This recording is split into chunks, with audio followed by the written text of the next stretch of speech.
नमस्कार पेंशनर्स मित्रों, कल यानी 4 जून को लोकतंत्र का, भारत का नहीं विश्व का सबसे बड़ा महापर्व का फलदायी दिन होगा, क्योंकि इस भीषण गर्मी में जो लोगों ने पसीना बहाया, केवल नेताओं ने नहीं, चुनाव में लगे जो सरकारी कर्मचारी थे उन्होंने भी अपना पसीना बहाया और परिणाम 4 जून को होगा।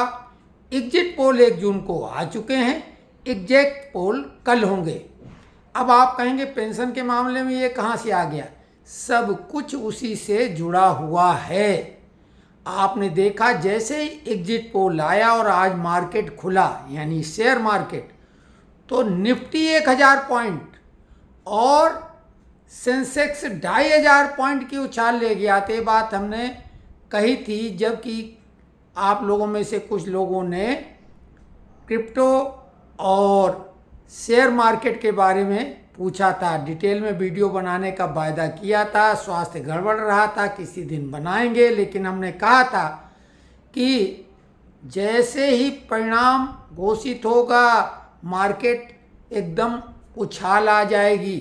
तो जो भी अच्छी कंपनी के शेयर हैं अगर कोई ले लेगा तो निश्चित फायदा तुरंत में हो जाएगा। तो खैर किसी भी फील्ड के लोग हों, सभी सरकार के द्वारा ही संचालित होते हैं या प्रभावित होते हैं, चाहे बिजनेसमैन हो, चाहे नौकरी पेशा लोग हों, किसान हो या कोई भी हो, इवन अपराधी ही क्यों ना हो। अब पूरी दुनिया की टकटकी लगी हुई है।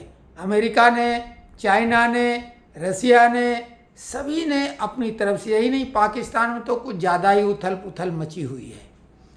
तो ये चुनाव बेहद महत्वपूर्ण है, क्योंकि 10 साल में जो उपलब्धि सरकार ने हासिल की है, विरोधियों को तो नहीं दिखेगी कि उनके चश्मे का रंग ही अलग है, लेकिन आप ये मान लो कि कांग्रेसी शासन का परिणाम ये हुआ था कि भारत को सोना गिरवी रखना पड़ा था 200 टन। अब भारत वही सोना देश में ला रहा है और खरीद भी रहा है।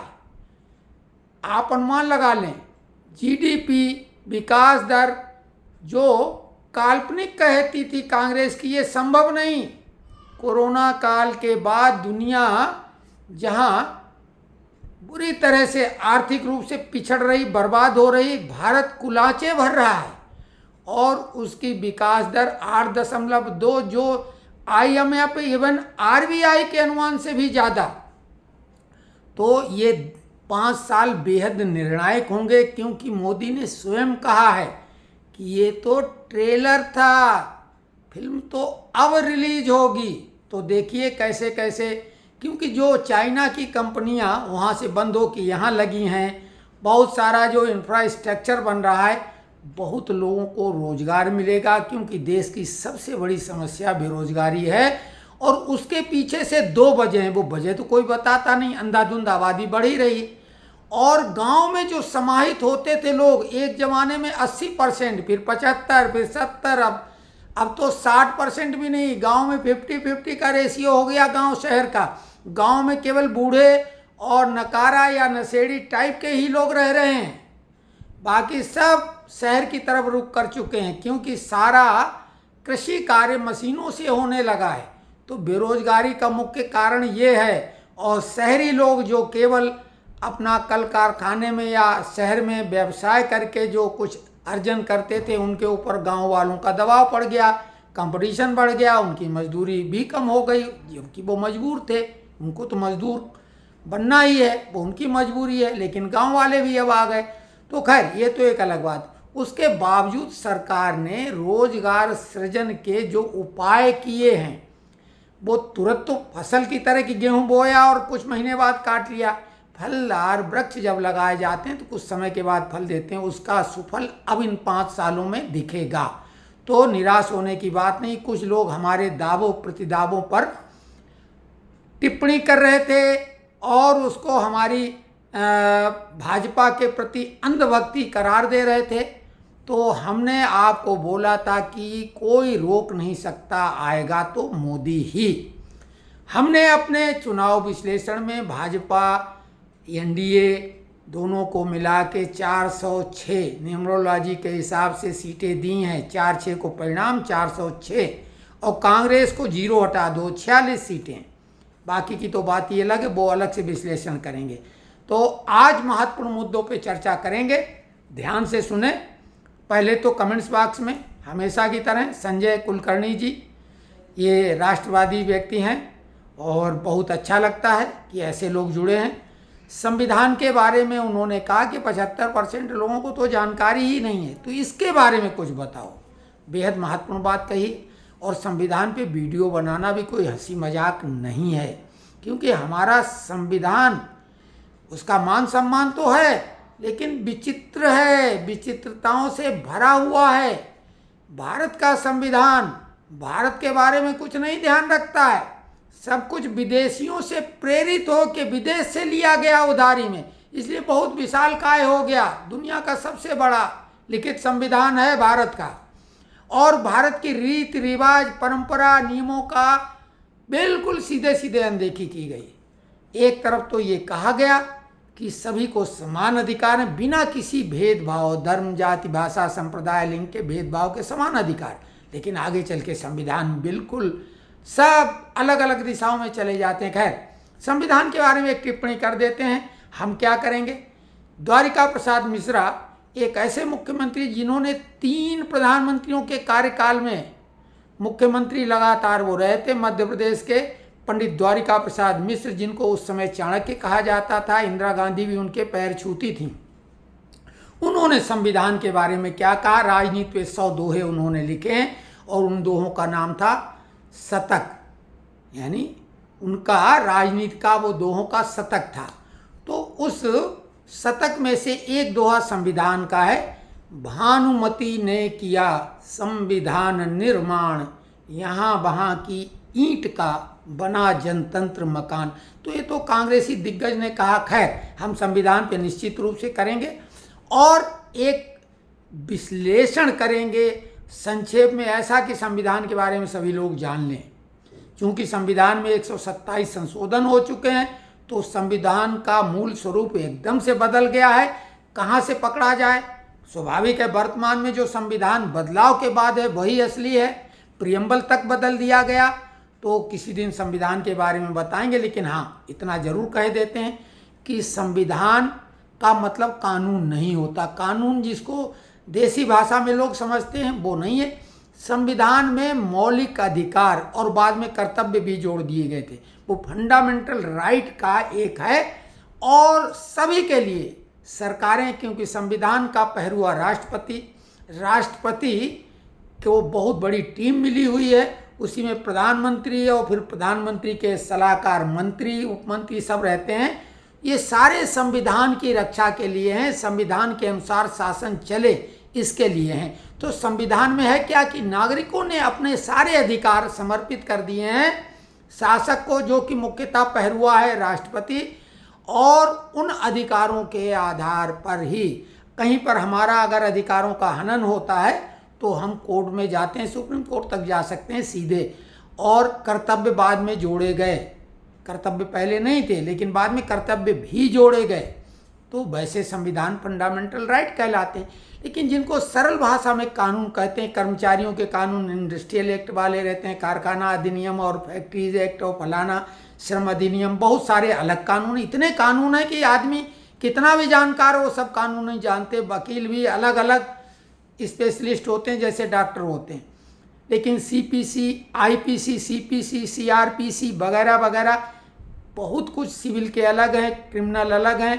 तो ये प्रोसीजर हैं बहुत कुछ व्यापक, इनको लोग कानून कहते हैं। जैसे 420 ये धारा एक मशहूर है, 302, 307, आगे धाराओं के नाम नहीं लेंगे। तो जैसे 420 बहुत मशहूर था, अब वो 316 हो जाएगा 1 जुलाई के बाद में, क्योंकि अभी जो है दंड संहिता को जो है न्याय संहिता में बदल दिया गया है। तो ये तो हो गया कुलकर्णी जी आपकी बात। आगे डिटेल में संविधान में एक दिन वीडियो बनाएंगे, आधे घंटे का कम से कम बनेगा। संविधान के बारे में संक्षेप में सभी लोग जान जाएंगे। लेकिन हाँ, 25% इसका मतलब जानते हैं, बिल्कुल नहीं जानते हैं। संविधान के बारे में अगर हम कह दें पूरी तरह से जानते हैं तो ये भी बहुत ही झूठी बात होगी। बेहद कठिन है, क्योंकि संविधान चित्र और विचित्र है, भानुमति का पिटारा है, तो उसके बारे में पूरी तरह से तो कोई भी नहीं जानता। इसलिए उसकी समय समय पर व्याख्या लोग अपने अपने ढंग से वकील कर लेते हैं अपनी सुविधा अनुसार। लेकिन फिर भी हम ये कहते हैं भारत में अधिकतम 10% लोग इस संविधान के बारे में जानते हैं। दूसरे नंबर पर सुरेश पांडे जी रेलवे के हैं। उन्होंने बोला कि 20 मई 2024 का जो लेटर रेलवे का है उसके अनुसार जो नोशनल इंक्रीमेंट है उसका लाभ केवल 3 साल पीछे से ही मिलेगा। क्या? अब लेटर तो वो जारी हो चुका, आदेश रेलवे ने जारी कर दिया, लेकिन वो बिल्कुल गलत है। उसके लिए कोर्ट में अगर जाया जाएगा, अगर कोई नहीं जाएगा तो वो तो 3 साल का ही देंगे, क्योंकि रेलवे ने आदेश जारी कर दिया। अगर आप मान लेंगे तो 3 साल का ही मिलेगा। लेकिन अगर कोर्ट में इस आदेश के विरुद्ध भी जाना पड़ेगा, क्योंकि सुप्रीम कोर्ट ने ऐसा कोई बाउंडेशन नहीं किया है 3 साल का, तो वो केवल रेलवे ने किया, बाकी किसी डिपार्टमेंट में ऐसा नहीं है। एक इंक्रीमेंट का जिस डेट से सेवानिवृत्त व्यक्ति हुआ है उसी तारीख से बाकी डिपार्टमेंट दे रहे हैं। केवल रेलवे ने ये आदेश अलग से जारी किया है जिसके खिलाफ कोर्ट में जाना पड़ेगा। जयंत शर्मा जी ने अंग्रेजी में पूछा, what is status of commutation. जो कम्यूटेशन की अवधि 15 साल वाली है, रिस्टोरेशन 15 साल बाद होता है, तो उसके बारे में उन्होंने ताज़ा स्थिति जानना चाहिए। 10 साल 8 महीना की जोर शोर से खबर चल रही है। हमने यहाँ तक बोला कि अगर 10 साल 8 महीने में कोई वकील दिला देता है तो हम कम से कम वीडियो बनाना तो छोड़ देंगे, क्योंकि 10 साल 8 महीने का ये कैलकुलेशन पहली बात एक तरफा है। दूसरे ने तो अभी दलील नहीं रखी, केवल रामस्वरूप जिंदल के रिट के आधार पर स्टे कोर्ट ने कर दिया है, और चंडीगढ़ हाई कोर्ट में अनेकों रिट पहुंच गई हैं। वो ये है कि जिन लोगों का पीरियड कंप्लीट हो गया है, 10 साल 8 महीने जैसे उन्होंने कैलकुलेशन किया है, अगर 10 साल मान लेते हैं 10 साल 8 महीने बाद सरकार दे देगी, या 10 साल में दे देगी या 11 में दे देगी, तो जिन लोगों ने रिट लगा दी है उनको उस डेट से मिल जाएगा। लेकिन जो देर में करेंगे तो हो सकता बैक डेट से न दें, सिर्फ इतना सा मामला है। लेकिन जो नेशनल काउंसिल की JCM की बैठक में स्टाफ साइड से गोपाल मिश्रा जी ने जो पॉइंट रेज किया था, उसमें उन्होंने कम्यूटेशन पीरियड 12 साल के लिए करने की बात की थी, तो वो बात पॉजिटिवली सरकार ने स्वीकारी थी, लेकिन 8वें पे कमीशन पर डाल दी थी। यानी 1 जनवरी 2026 से सरकार मानने को तैयार है लगभग, और गुजरात सरकार ने 13 साल के लिए कर भी दिया है। तो कुल मिला के अब बात 10 साल, 11 साल, 12 साल, 13 साल के बीच में है। आगे क्या होगा ये तो समय ही बता पाएगा। बाकी जितने भी मुद्दे, बहुत जोर शोर से लोगों ने वीडियो बनाए हैं, यूट्यूब में डाले हैं, और बहुत सारा जो डिजिटली अभी लोगों ने गूगल न्यूज़ या अन्य प्लेटफॉर्म जो सोशल मीडिया के, उन पे बहुत जोर शोर से बहुत कुछ दिला दिया है। लेकिन ऐसा अभी बिल्कुल कुछ नहीं। कोर्ट केस को छोड़ के सरकार अभी कोई आदेश निर्देश जारी नहीं करेगी। अभी इस पूरा महीना तो इसी में निकल जाएगा, और उसके बाद ही आप मानेंगे कि कुछ निर्णय होंगे। हम लोग कैसे दबाव बनाएंगे, क्या लिखा पढ़ी करेंगे। आंदोलन तो करने की स्थिति हम लोगों में है नहीं, कोई ऐसा मजबूत संगठन नहीं है।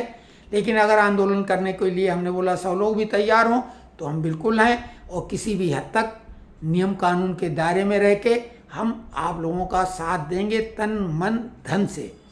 तो आंदोलन करने से ये होता कि तेजी आती है, जो काम धीमा लाइन आगे बढ़ती है, यानी लाइन को धक्का देना पड़ता है। तो हमारे जो मुद्दे लाइन में लगे हुए हैं उनको आगे धकियाने की ज़रूरत अगर है तो थोड़ा आंदोलन वगैरह भी करना पड़ेगा। लेकिन लिखा पढ़ी में तो वही रो में लगने की बात है। जैसा कि हमने बोला, प्राइम मिनिस्टर का जो पोर्टल है मोदी जी का, उस पर लिखने की बात हमने कुछ अलग मुद्दों पे हमने लिखा था, पेंशन के मामलों को नहीं, अपने लिए व्यक्तिगत भी नहीं, और उस पर बहुत पॉजिटिव रिजल्ट मिला था। उसी आधार पे हम भी लिखा पढ़ी शुरू करेंगे। एक यूट्यूबर हैं, बड़े यूट्यूबर हैं, और उन्होंने DA के जो आंकड़े जारी होते हैं AICPI के, all India consumer price index, उसमें RTI लगाई थी। तो आप सभी को मालूम RTI से कोई फ़र्क नहीं पड़ता। RTI से सूचना मिलती, उस सूचना को आप कुछ नहीं कर सकते, केवल उसके आधार पर कोर्ट केस कर सकते हैं। नहीं तो सूचना से कुछ मिलने वाला नहीं होता, जानकारी भर मिलती है। तो इससे कोई फर्क नहीं, वो तो सिस्टम जो है वो वैसा करेगा। हमने 3% महंगाई भत्ता जुलाई से बहुत पहले बताया था, सब लोगों ने उसका मजाक उड़ाया था। लोग 4% बता रहे हैं, ये तो वक्त बताएगा कि कौन सही कौन गलत। हम अभी भी बोल रहे हैं 3% जुलाई से महंगाई भत्ता बढ़ेगा। बाकी जितनी भी मांगे हैं, फिक्स मेडिकल अलाउंस की, पे जो डीए मर्जिंग की, डीए एरियर की, और पे कमीशन की, ये सारी मांगें आपकी आगे के लिए हैं। जब सरकार गठित हो जाएगी तो कल तक के लिए नमस्कार। और कल संभावना ये है कि हम वीडियो नहीं बनाएंगे, कल हम चुनाव का परिणाम देखेंगे, और कल के बाद परसों संभावना है मुलाकात की। तो अगला जो वीडियो बनाएंगे, तब तक के लिए नमस्कार।